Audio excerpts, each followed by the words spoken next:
Titulares. Venezuela confirmó que hubo negociación para permitir salida de refugiados en la embajada argentina. Justicia española investigará a Luis Ortega Díaz y a Miguel Rodríguez Torres por tratos crueles. Hombre resultó herido de gravedad al intentar hurtar cables eléctricos en Cumaná. León XIV se convirtió en el líder de la Iglesia Católica tras resultar electo como el nuevo Papa. Bienvenidos a Noticias Altos Visión. Les saludo y tiene que ser acompañarles en esta nueva emisión Joseph García. Noticias Altos Visión. Llega a ustedes gracias a Atención odontológica con precisión, pasión y experiencia. La doctora Kelly Romero, especialista en prótesis, odontología general y estética. Visítala en el Centro Empresarial La Cascada, nivel 2, consultorio 217. Alcaldía de Los Alias, todo por San Antonio. Los que saben de pintura tienen una sola casa, Pinta Casa. Nos encontramos en el Centro Comercial Cepán, nivel planta baja. Visítanos. Alcaldía de Carrizal, trabajo y solución. Beirú, pastelería, panadería, lunchería y mucho más. Nos encontramos en el Centro Comercial Los Altos, nivel planta baja. Comenzamos. 315 migrantes venezolanos fueron repatriados en un vuelo procedente de México como parte del plan Vuelta a la Patria. Al país llegaron 118 niños y 197 adultos, entre ellos 102 hombres y 95 mujeres. 36 poseen antecedentes penales y más de 4 tienen registro y solicitud de la Interpol. Los connacionales fueron recibidos por funcionarios del Ministerio de Relaciones Interiores, Justicia y Paz y del Ministerio para el Transporte, en conjunto con un equipo multidisciplinario de seguridad ciudadana, voluntarios de la Cruz Roja y del Instituto Autónomo de Derechos de Niños, Niñas y Adolescentes. Los efectivos aplicaron los protocolos de atención correspondientes para verificar su estado migratorio, de salud, psicosocial y situación legal. Este nuevo grupo se suman a los casi 4.000 venezolanos que han regresado al país desde el pasado 10 de febrero, cuando se retomó el programa de ayuda a los migrantes tras la visita a Caracas de Richard Grenell, enviado especial del gobierno de Estados Unidos. El gobierno de Venezuela confirmó que hubo una negociación para permitir la salida de los 5 venezolanos que permanecían refugiados en la embajada de Argentina. Desde el gobierno nacional se confirmó la negociación con un grupo de la oposición venezolana para la salida de las personas que desde hace 13 meses se encontraban en la residencia de la embajada argentina en la ciudad de Caracas. La confirmación fue efectuada por el ministro de Interior y Justicia, Diosdado Cabello, desde su programa de televisión, en donde desmintió a la oposición que indicó que la salida fue dada a través de una operación de rescate de quienes desde hace 13 meses se encontraban en la embajada argentina, señalando además que en dicha sede solo se encontraban 4 personas en vez de 5 y que las mismas se encontraban de forma voluntaria en esta sede. Incluso Claudia Macero ya había abandonado el lugar. Recalcó que en el marco de un acuerdo también se permitió la salida de la madre de María, Corina Machado, y mostró una orden de su embarque desde Maiquetía hasta el extranjero el pasado 5 de mayo, recalcando que cada movimiento realizado fue dado en coordinación con el gobierno y no fue una operación de rescate internacional, como han declarado algunos sectores que incluso agradecieron a los gobiernos de Trump y a Milei por las gestiones. La Audiencia Nacional de España admitió un recurso judicial para investigar a la exfiscal de Venezuela, Luis Ortega Díaz, y al exministro de Interior y Justicia, Miguel Rodríguez Torres, por supuestos tratos de tortura cometidos durante sus gestiones en el país. Ambos exfuncionarios permanecen asilados en España y fueron denunciados el pasado 5 de mayo por una venezolana de apellido Bravo, quien también presentó una querella contra el expresidente español José Luis Rodríguez Zapatero, que acabó siendo rechazada. Bravo es una venezolana de 57 años de edad que permanece refugiada en Argentina desde 2013, quien relató los tratos que sufrió por colaborar desde finales de 2002 con un grupo de militares opositores al entonces presidente Hugo Chávez, que se instalaron en la Plaza Altamira de Caracas.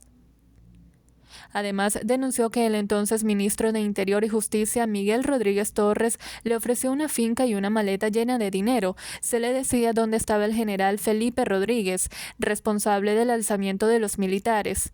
Posteriormente, habría sido trasladada a los tribunales, donde se le negó el derecho a declarar por orden de la fiscal Luis Ortega Díaz. El titular del Juzgado Central de Instrucción número 6 de España, Antonio Piña, pidió a la Fiscalía de ese país que emita un informe que determine si es competente investigar a Ortega Díaz y Rodríguez Torres por tales acusaciones. El presidente de la Federación de Centros Universitarios de la Universidad Central de Venezuela, Miguel Ángel Suárez, solicitó la mejora de condiciones laborales para los docentes y la liberación de los profesores Rocío San Miguel y Jesús Armas. La exigencia de mejoras en la comunidad universitaria, salarios dignos para los docentes y la liberación de los docentes Rocío San Miguel y Jesús Armas fue efectuada por el presidente de la Federación de Centros Universitarios, Miguel Ángel Suárez, quien increpó a la ministra de Ciencia y Tecnología, Gabriela Jiménez, señalando que ser docente no es un delito y que las personas detenidas deben ser liberadas, pues su único delito es formar a las nuevas generaciones, señalando que hoy día, además de darles sueldos que no se ajustan a la realidad, los docentes son perseguidos. Su llamado fue efectuado en el marco de la inauguración de una importante exposición llevada a cabo en los espacios de este recinto universitario, desde donde señaló que aprovechó la ocasión de encontrar en la Universidad Central a una autoridad de gobierno y a quien poderle expresar esta solicitud. En otras informaciones, el Consejo Nacional Electoral de Venezuela desplegó 422 puntos de votación en todo el país para el simulacro y así dar inicio a la feria electoral. Los ciudadanos tienen la oportunidad de conocer cómo será el proceso de votación de las elecciones regionales y legislativas a través de estas ferias electorales. La rectora principal del ente comicial, Aimé Nogal, informó que de los 422 puntos, 32 de ellos contarán con una experiencia virtual de votación con el uso de lentes de realidad virtual. Esta práctica estará activa en un punto por estado, a excepción de 6 entidades donde se amplió a 2 puntos por estado. De igual forma, los puntos convencionales estarán disponibles y operativos para los ciudadanos que se quieran familiarizar con el sistema. Nogal señaló que las máquinas de votación están configuradas con la distribución de cada una de las circunscripciones electorales.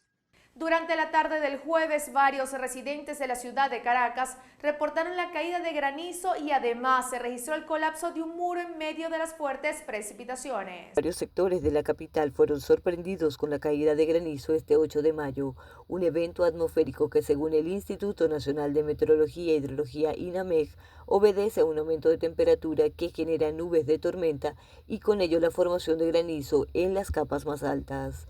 Producto de las lluvias también se registraron afectaciones en la parroquia Altagracia, específicamente en el sector La Esperanza, tras el colapso de alcantarillas, generando anegaciones en la zona, además de la caída de un muro perimetral en La Pastora, en la avenida Baralt, a la altura de la Universidad Santa Rosa, afectando el libre tránsito, situación que fue atendida por funcionarios bomberiles de manera inmediata para el resguardo de los transeúntes.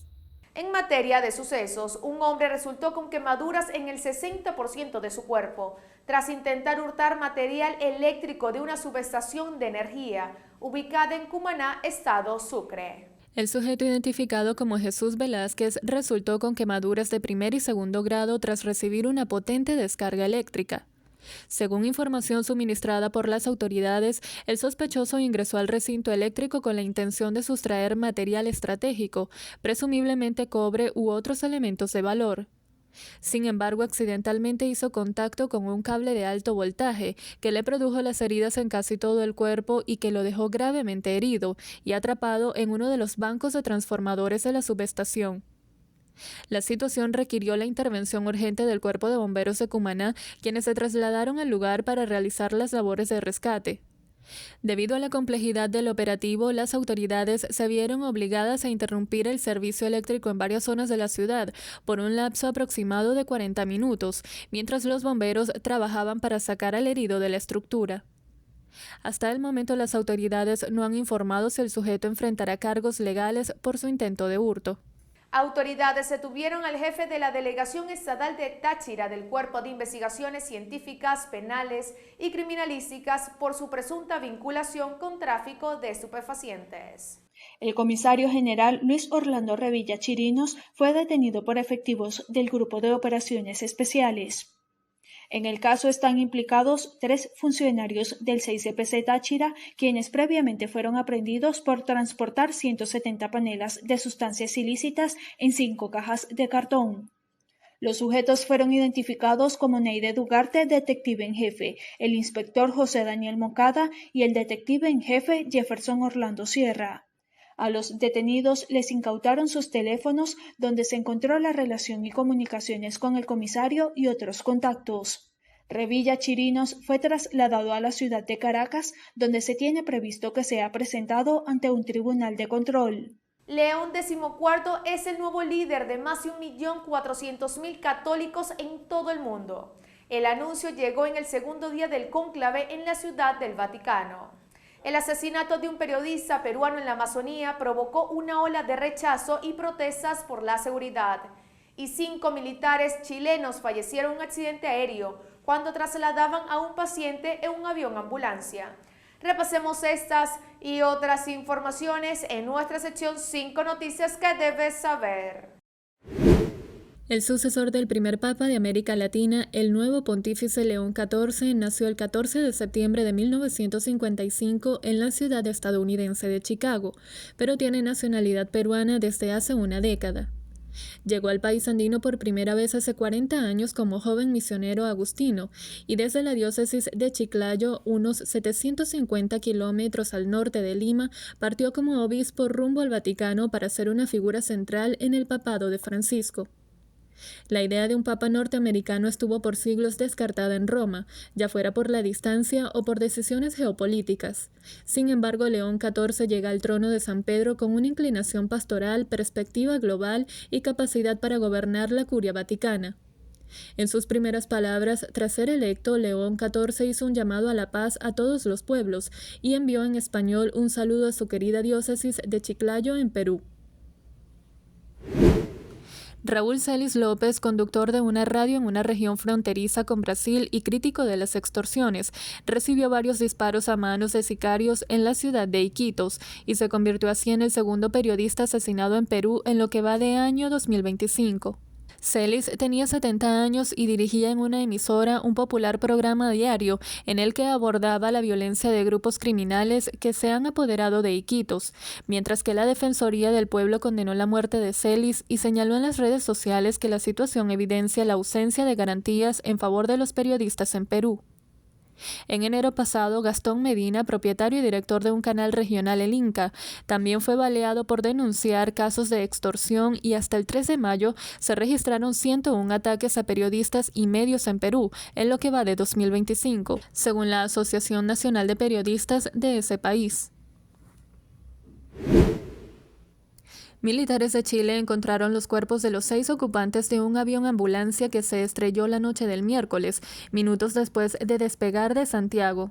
Así lo informó el gobierno chileno, que dio cuenta del hallazgo del aparato siniestrado durante un vuelo en helicóptero de efectivos de la Fuerza Aérea de Chile. Los militares descendieron al lugar y confirmaron que no había sobrevivientes del avión ambulancia, que despegó con un paciente a bordo la noche del miércoles en el aeropuerto de Santiago con destino a Arica, ciudad del extremo norte del país. El ejército pakistaní afirmó el jueves que derribó 25 drones indios de fabricación israelí, un día después de los peores enfrentamientos en 2 décadas entre estas potencias atómicas vecinas, que dejaron 45 personas muertas a ambos lados de la frontera.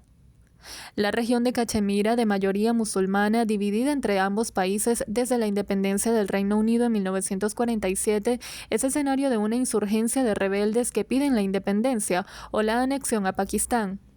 Poco después de los bombardeos del miércoles, los ejércitos de ambas naciones iniciaron un fuego cruzado a lo largo de la frontera en Cachemira, que según las Fuerzas Armadas indias continuaron durante el jueves y el viernes. El presidente de Ucrania, Volodymyr Zelensky, y su homólogo estadounidense Donald Trump tuvieron una conversación telefónica el jueves en la que el mandatario estadounidense pidió un alto al fuego incondicional de 1 mes entre Rusia y Ucrania y advirtió que impondrá sanciones si no se respeta. Trump afirmó que quiere un alto al fuego que desemboque en una paz duradera para acabar con la contienda bélica desatada después de que Rusia invadiera Ucrania en febrero de 2022. En tanto, el dirigente ucraniano confirmó en redes sociales que su país está dispuesto a negociar bajo cualquier formato. Sin embargo, en las últimas semanas, Trump y otros altos cargos estadounidenses han advertido que Washington dejará de mediar en el conflicto si no ve avances pronto. De esa manera, nos despedimos de esta nueva emisión de Noticias Altos Visión. Recuerda, Noticias Altos Visión, tu punto de referencia informativa. Noticias Altos Visión llega a ustedes gracias a Atención odontológica con precisión, pasión y experiencia. La doctora Kelly Romero, especialista en prótesis, odontología general y estética. Visítala en el Centro Empresarial La Cascada, nivel 2, consultorio 217. Alcaldía de Los Alias, todo por San Antonio. Los que saben de pintura tienen una sola casa, Pinta Casa. Nos encontramos en el Centro Comercial Cepán, nivel planta baja. Visítanos. Alcaldía de Carrizal, trabajo y solución. Beirú, pastelería, panadería, lunchería y mucho más. Nos encontramos en el Centro Comercial Los Altos, nivel planta baja.